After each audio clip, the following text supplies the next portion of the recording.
Radio Retrofuture.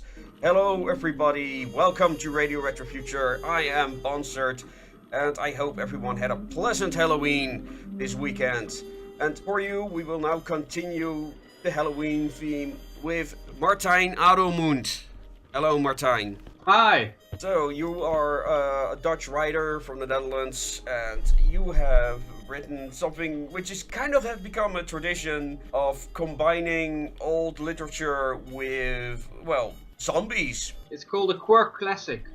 It's in the tradition of Pride and Prejudice and zombies and Abraham Lincoln Vampire Killer. Most people know it from the movies, although Pride and Prejudice and Zombies was a best-selling book internationally. Well, I transformed the most famous book in Dutch literature into a zombie version. And that book is? It's Max Havelaar. Max Havelaar with zombies. How did you come to the idea of doing that? Well, to be really honest, it wasn't just my idea. I worked with a big publishing house in the Netherlands.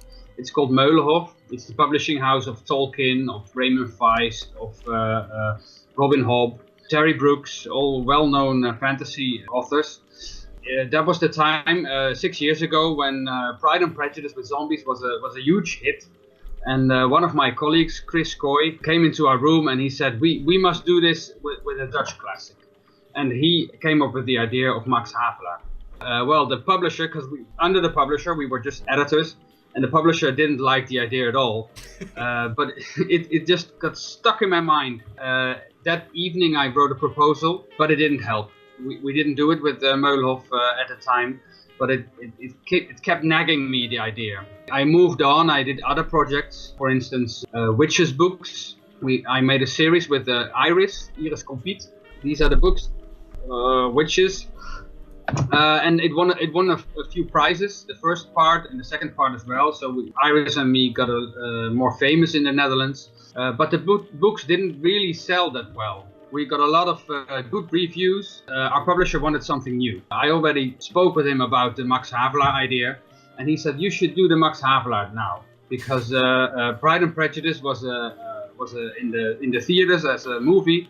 So I did it. It took me almost 3/4 of a year. It was really hard work. I ignored my family for half a year.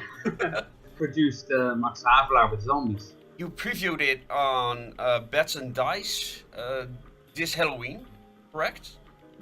Yeah, but the fair was cancelled.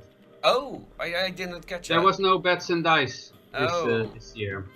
That gave me some time to come up with other ideas, and I made it into a show. It's called the Coffee and Zombie Show. I had an open rehearsal last weekend at Halloween in my hometown, and I'm hoping to bring it to schools next year. Okay, so it's going to be a play then? Yeah. Well, not actually. It's more like a quiz, a show. It's a Coffee and Zombie Show. There's a. Last weekend there was La Duchessa, Tessa Walderbos, Frisia. She was dressed up as a zombie. I had Tim Horsting, who's illusionist. He helped me. Yes, and I know him too. Yeah, and the three of us came up with a show with a lot of public interaction and a lot of a quiz about Max Havelaar and how to survive the zombie apocalypse course. All kinds of funny small items to make it more appealing for a younger audience. That sounds interesting. Will you make a video out of that at one point? Well, yeah, well, maybe, yeah, maybe. Okay. I hope people will book us and they get to see us live. Okay, it might actually be interesting. I never heard of the concept of actually having a zombie quiz. Well, I'm sure people have come up with it before. It just go on. There are some quizzes on the internet, like will you survive the zombie apocalypse? And you have to fill in some forms, and you either survive or you get eaten. That inspired me a bit, yeah.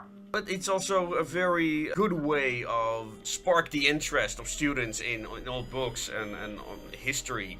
Like Max Havelaar, which is about the Dutch Indies, the coffee trade in particular, how that happened. Oh no, wait, it was the mid of the 19th century. Yeah. So yeah, it's actually very interesting that you can use zombies to revive, no pun intended, historical interests. Basically by combining history with pop culture. Yeah, and in this case, it was kind of hard to make this to make this work, because Max Havelaar and the colonial history is quite a sensitive matter right now. In the Netherlands, we have a public discussion on our celebration of Santa Claus. Yes. And there's a public discussion about our royal family and our colonial history. Well, Max Havelaar is about the colonial history. It's called The Book That Killed Colonialism. That's what the New York Times Review told Max Havelaar. It's compared for our foreign visitors. It's compared to the, what's it called? The Uncle Tom Negerhut of Oom Tom. Yeah, the cabin of Uncle Tom. Yeah. Yeah. When you look at Max Havelaar, it really tries to, analyze the cooperation between the colonizer and the local elites, and how they basically corrupt each other or exploit the local population. So it isn't trying to be black and white. It does try to offer a complete picture. And one of the major culprits, at least when I watched the movie today, was the idea that it was the nationalistic, look at how great the Netherlands are compared to the savages back in the Netherlands. And then you've got basically the indifference of certain people that just don't want to change all the things that are going wrong in that system. So I thought the movie at least was surprisingly balanced in that way. Also a very quiet movie, I couldn't recommend it, but it is a very interesting approach to the subject, especially because they focus so much on the Indonesian nobility in that film. Well, in the book, the book is not that balanced, because in Dutch literature class, it's a school example of how do you call it? Of two narrators that are completely opposite to each other. You have the first narrator. He's called Droogstoppel. To be a Droogstoppel means to be a really boring, selfish type. Right. And that's his name, and he is quite selfish and hypocritic and boring, and he approves with the colonial system. That's not balanced, because you dislike him from the start. Right. And then there's the second narrator called Stern, and he's his intern. He's from Germany, and he's a romantic. Well, he has a really poetic way of writing, which Droogstoppel disapproves, of course. So that's quite funny. But you immediately from the start you find interest and sympathy for Stern, and Stern really disapproves with the colonial system. So it is true that it's balanced, because you really get the nuance of the system. You know that it's not the Dutch who literally take all the riches of the Indonesian people. It's through the Indonesian nobility that they did it. Yeah. So it was a kind of corrupt system, and that was, well, until this age, still very much of a problem and a subject in Indonesia. It's basically how most systems work, especially when you look at places like the Middle East and Africa, and the poorer areas of Asia. We still see this happen. Yeah, that's true.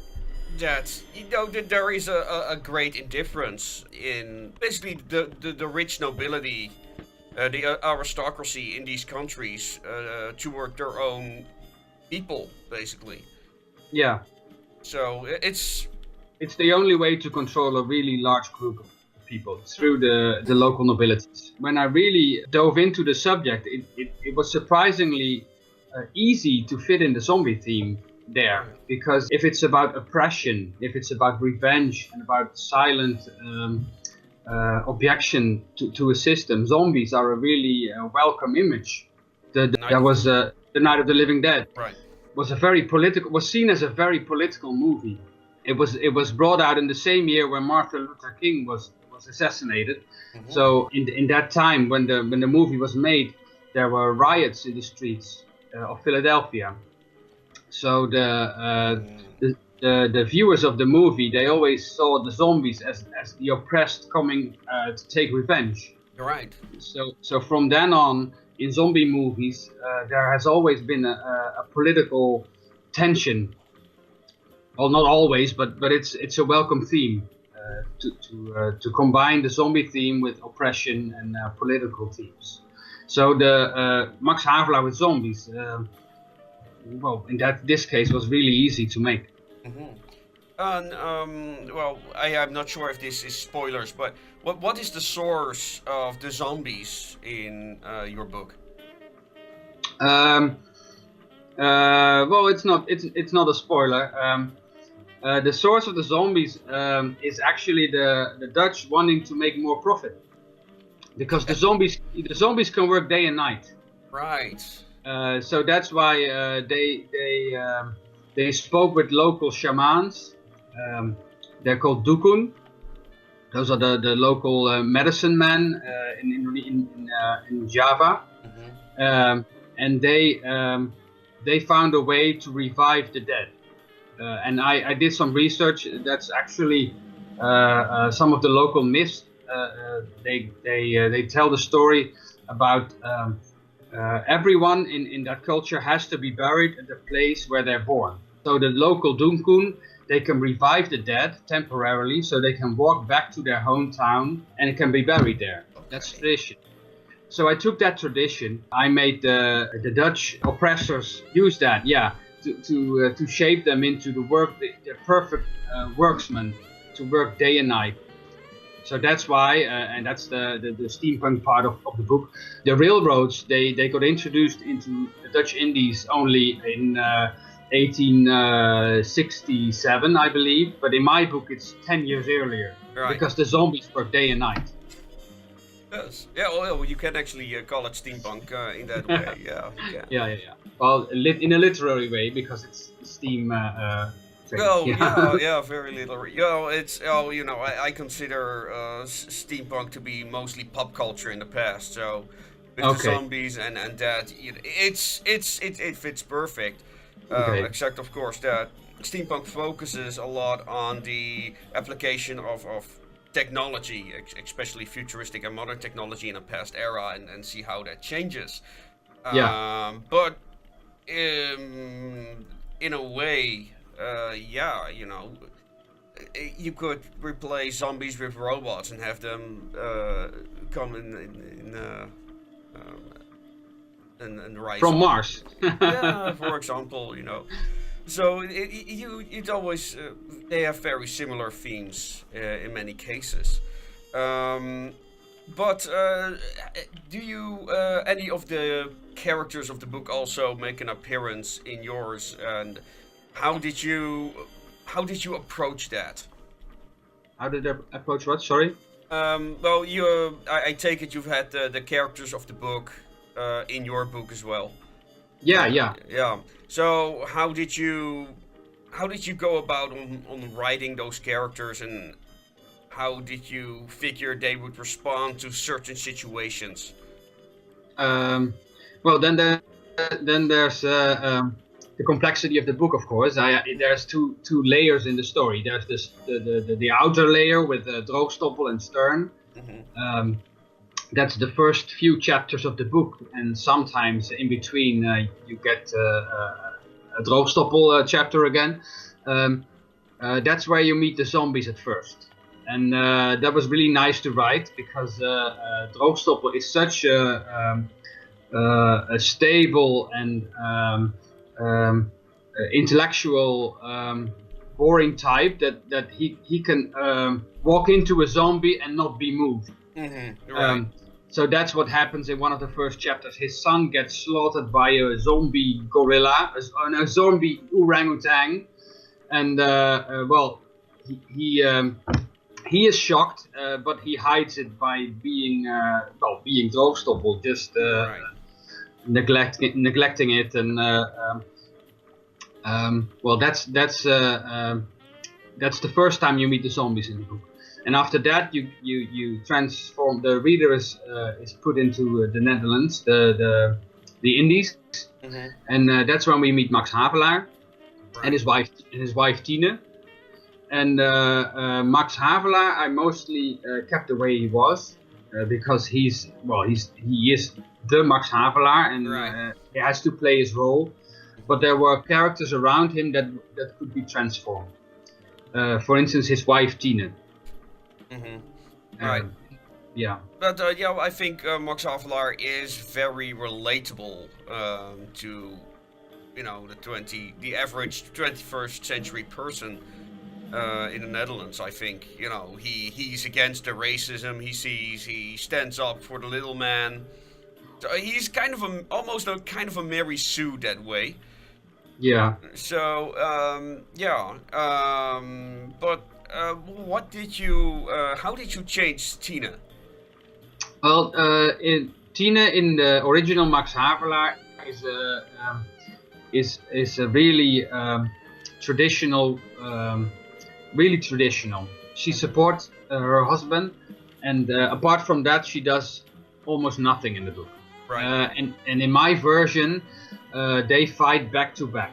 They both fight the zombies, and I'm a martial artist myself. Right. I practice jiu-jitsu and judo and karate. And in my book, Max Havelaar and Tina, they do pencak silat, which is the Indonesian and traditional martial art. And I watched old kung fu movies for the moves, and I watched pencak silat videos for the moves, and for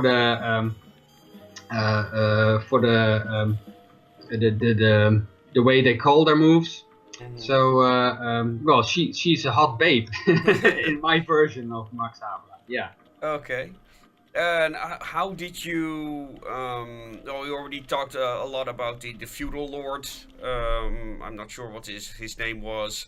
Of course, there was also the plot about the murdered. What was their assistant? Yeah, there was the regent. Yeah. There's a. To be honest, in the original Max Havelaar, there's not much of a story actually. Mm-hmm. You just saw the movie, and the movie does a good job in hiding that. But the book is more of a pamphlet. It's more of a non-fiction book about how the oppression of the Indonesian people took hold. Right. Exactly. And there's not much of a story. The most spectacular part of the story is the poisoning of the assistant regent, of the last assistant regent before Max Havelaar came to the Indies. Well, that's only revealed in the end of the movie, right? Or in the end of the book. So I had a lot of space to make a story out of that, and I did.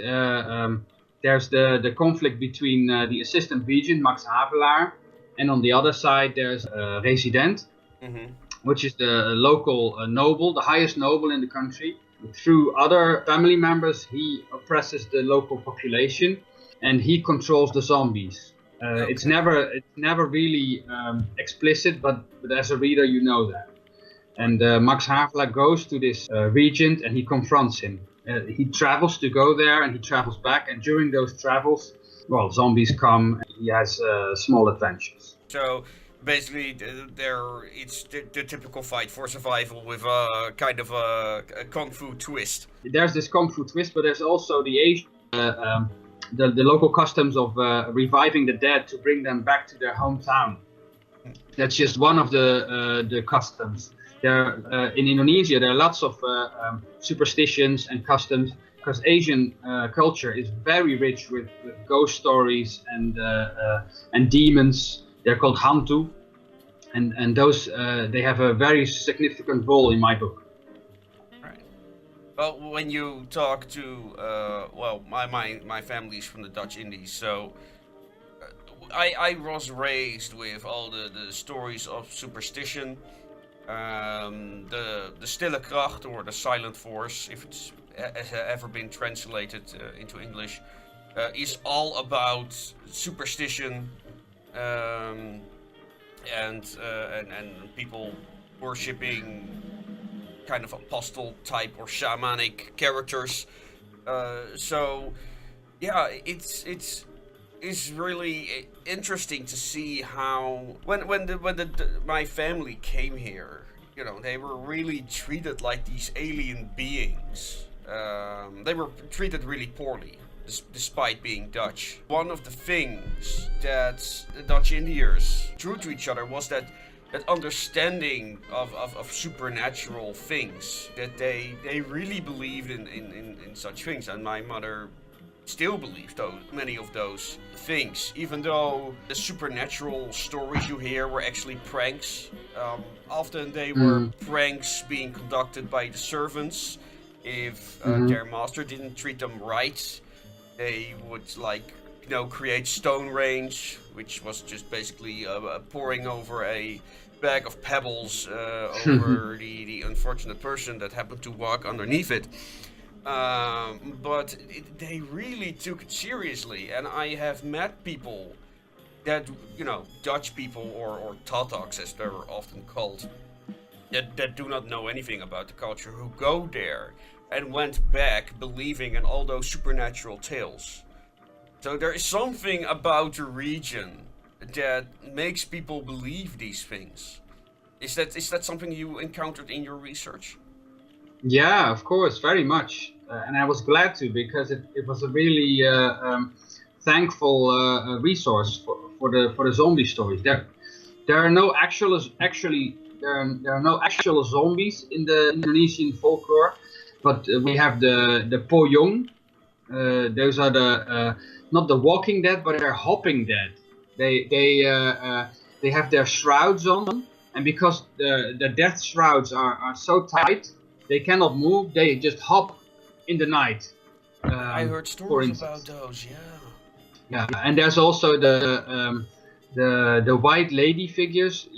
We all know from Japanese movies now, like The Ring, with the black hair in front of them and the long white gowns. Those are familiar Indonesian folklore as well. They're called the leak.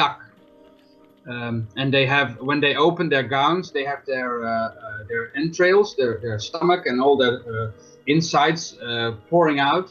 It's really disgusting. So it's more explicit. It's more like the Japanese demonology, if you know them. Yeah. They've got also a very similar being in the Philippines, a witch that detaches her head, and then her lungs and entrails are hanging out of her as her head flies through the sky. Yeah, that's the same. Yeah. Really, really weird. There's one of those in the Max Havelaar with zombies. Okay. Yeah. Nice. How's the reception of your book? Are there already any reviews out, or? Well, it's been out 2 days now. Okay. So we have to give the reviewers some time. I'm Googling every day now. Combining my name with the word zombies, and I only get stores yet, so it's really an exciting week for me now. Okay. Yeah, I did have some previews. I sent a copy to the Boekenkrant, which is which is a magazine that is distributed through all the local bookstores in the Netherlands, and they really love the book. Yeah, I did see some positive feedback. Well, that's my first feedback.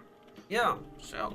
And do you notice, are the sales okay? Are they good? Are they above average? Well, I just told you about the show I had last Saturday. Well, I sold half of the people that visited my show, they bought the book. And nice. And today a web store called me and they said they sold like 4 or 5 copies of my book every day. Well, that's 3 days, so it cannot be more than 15. But 4 or 5 a day for just one retailer is really good. Yeah. So I hope this continues. Yeah. Do you have some future plans? Will there be a sequel? Will you make more books with similar themes? Well, that's a few questions. I can do a sequel. I don't know if I will, because Max Havelaar is a phenomenon on its own. The book Max Havelaar doesn't need a sequel, so why does the zombie version need a sequel? I don't know yet. but when sales hit the roof, I might consider. And then the Witches books, I'd like to continue those, because that was my a year ago. I was really that was my baby. Now the Max Havelaar is my baby, but I really love working with Iris, and I really love continuing our series. Right. And that might be something to talk about, because that was always intended as an international project.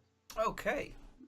Because the first book is set in the Netherlands, but the second book is set in Germany, and the third book will be set in Germany as well.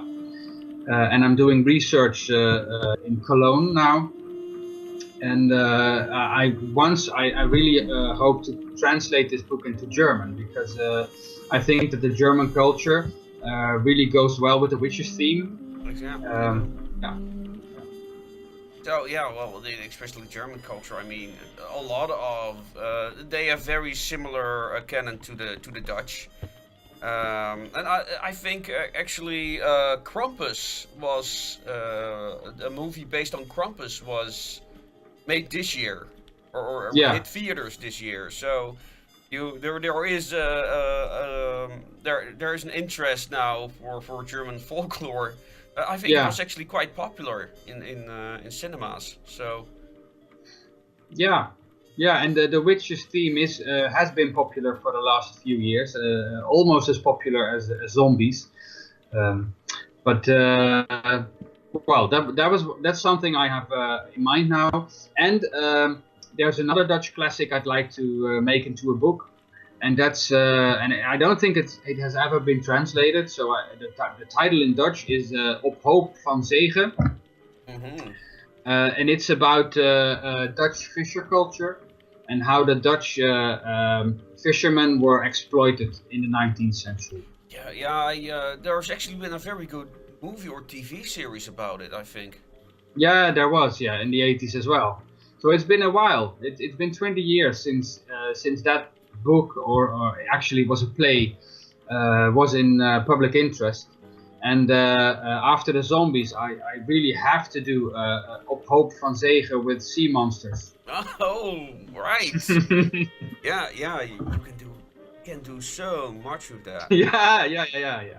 So also I remember the ending of that miniseries very well, which was basically the protagonist of the movie laying dead somewhere in a coroner's office. It wasn't a happy TV series. No, so it really fits in with a more gothic approach, I think. Yeah, it does. And I also think that well, I have children. My oldest is 10 now, and she goes to the secondary school in 2 years from now, and well, when she wants to learn more about Max Havelaar or Op hoop van zegen, she gets to see movies that are made 30 years ago. Op hoop van zegen, the series you're talking about, is 30 years ago. So we're ancient. I feel old now.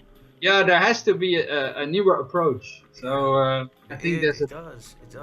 There can be a huge market for that. Yeah, you could in Hoop van Zegen you can make that like a kind of a Shadows over Innsmouth story. Yeah, Lovecraft. Yeah, especially that. I mean, but so is there any ambition to get Max Havelaar with zombies translated into English?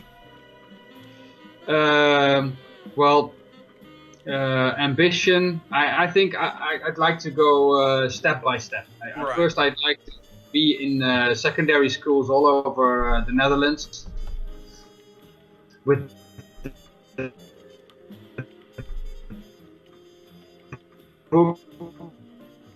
Pride and Prejudice and Zombies, and there have been so many other core classics internationally. How's the connection? Yeah, it's better now. You froze for a moment there, but now it's okay. Okay.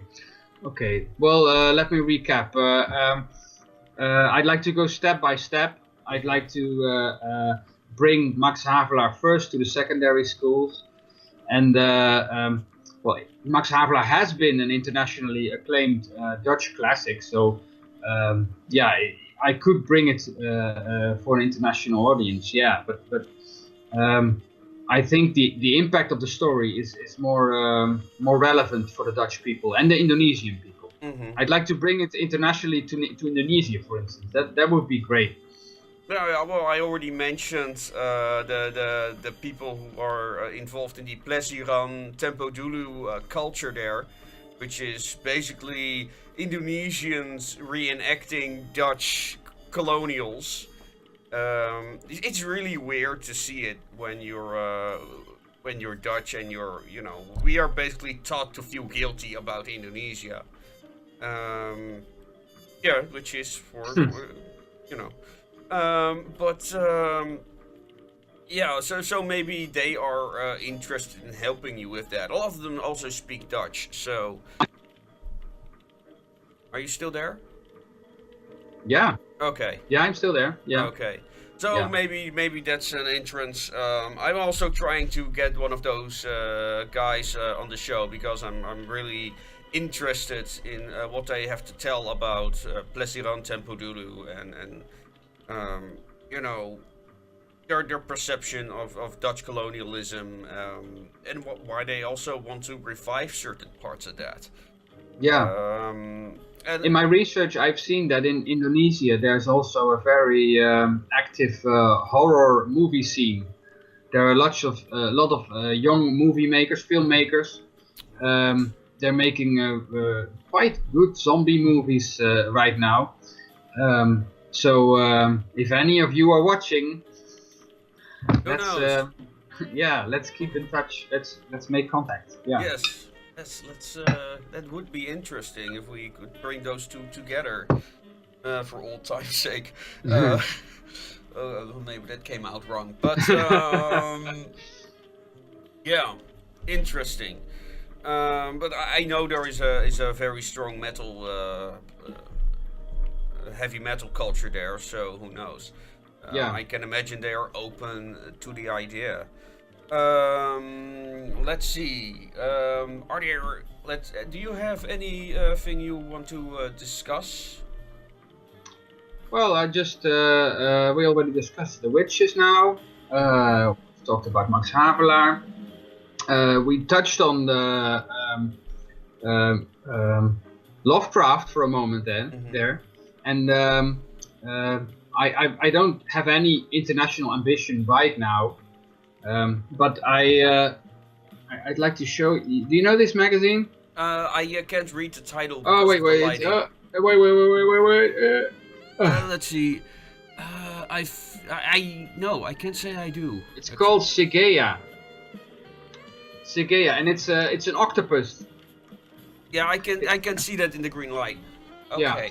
Sigea. It's you spell it as Cyaegha. And it's an international Lovecraftian magazine, Okay. and it's a really fan magazine, and I translated some of my stories into that. It's a really nice initiative, and they have a website, and that's something to check out. Give me the link, and I'll put it in the description. Yeah. So, is there a way that people can read your work or see what you do? Do you have your own webpage? Yeah, I have my own webpage. That's Martijn Adelmund.nl for the Dutch visitors. And I don't have an English website, but people can contact me through my website, and I can always send them stuff because I have some translated work, and I published it in the magazine you just saw. Yeah. Okay, and that reminded me. We already talked about Max Havelaar and the Night of the Living Dead. Are there any other inspirations for your book that were of a big influence on your book? Well, I have as I already told you that I saw some of your previous podcasts or vlogs, and I saw that you had a role-playing game once. Yeah, Orenda. Orenda, yeah. They have a new LARP in May next year, I think. Yeah, well, I started out as a role player. Okay. When I was studying history. I was a huge fan of the White Wolf system with the World of Darkness. Right. I played Vampire, I played Mage, Changeling, and together that's called the World of Darkness. And that was a great influence. And I see the influence of those role-playing games in other, even TV series right now. I think that was really influential. Mm-hmm. Yeah, well, it's funny that you mentioned it because last week we had guys from Red-Eyed Rabbit who made Ambrosia, which is also a new role-playing system based on the White Wolf system, but in a setting inspired by the history of the Low Countries. Yeah. Oh, wow. So maybe that one might interest you somewhat. It's new, and a friend of mine also bought the game, so I get to see what it's like very quickly. So I think we made quite some time now. So do you have any final words for the audience? Things like words of inspiration or enlightenment, or just a shameless self-promotion? Well, buy my book. Don't.